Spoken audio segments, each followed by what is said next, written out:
ചൂരൽമലയിലാണ് ഉള്ളത്. സാരംഗ, ഇപ്പം ഒരു പാലം മുണ്ടക്കൈ പൂർണ്ണമായും ഒറ്റപ്പെട്ട നിലയിലായിരുന്നു ഇന്നലെ ഒരു വൈകുന്നേരം വരെ.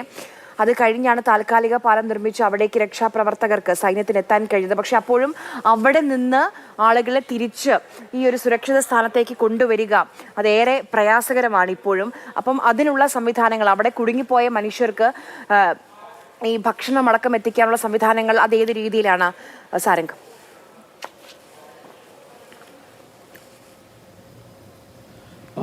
ഇന്നലെ വൈകിട്ടോടു കൂടി തന്നെ ഇത്തരത്തിൽ ഒരു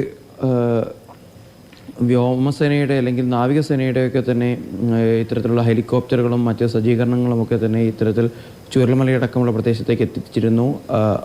ഒരു സമയത്ത് അവിടെ ലാൻഡ് ചെയ്യിക്കാൻ കഴിഞ്ഞു, ചോപ്പറുകൾ അവിടെ ഇത്തരത്തിൽ ലാൻഡ് ചെയ്യിക്കാൻ കഴിഞ്ഞു എന്നത് തന്നെ ഏറെ ആശ്വാസകരമായിരുന്നു.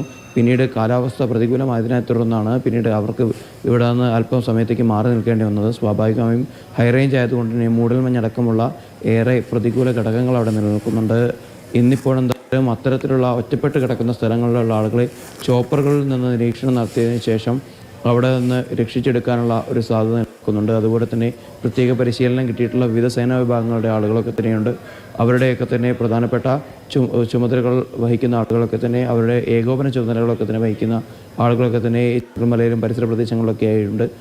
അവരുടെയൊക്കെ തന്നെ നേതൃത്വത്തിലായിരിക്കും ഇന്നലെ സൈന്യം ഇത്തരത്തിൽ ഹിൽ ടോപ്പ് പോലുള്ള പ്രധാനപ്പെട്ട സ്ഥലങ്ങളിൽ ആദ്യം തന്നെ ഉരുൾപൊട്ടിയ സമയത്ത് ആളുകൾ മൊബിലൈസ് ചെയ്ത് ആളുകൾ ഒത്തുകൂടിയ സ്ഥലങ്ങളിൽ നിന്നൊക്കെ തന്നെ ഇത്തരത്തിൽ ആളുകളെ കൂട്ടമായി ഒഴിപ്പിക്കുന്നൊരു സ്ഥിതി ഉണ്ടായിരുന്നു. താൽക്കാലിക പാലം നിർമ്മിച്ചതിന് ശേഷം 200-300 അധികം ആളുകളെ പോലും ഇത്തരത്തിൽ സൈന്യത്തിന് അവിടെ നിന്ന് എത്തിക്കാൻ സാധിച്ചു. പ്രായമായവരെയും കുട്ടികളെയും നടക്കാൻ അടക്കം ബുദ്ധിമുട്ടുള്ള ആളുകളെയും റോപ്പ് വേ ഉപയോഗിച്ച് ഒരു സിപ്പ് ലൈൻ ഇത്തരത്തിൽ NDRFും അതുപോലെ തന്നെ കേരള ഫയർഫോഴ്സും സംയുക്തമായി നിർമ്മിച്ച സിപ്പ് ലൈനുകളിൽ നിന്ന്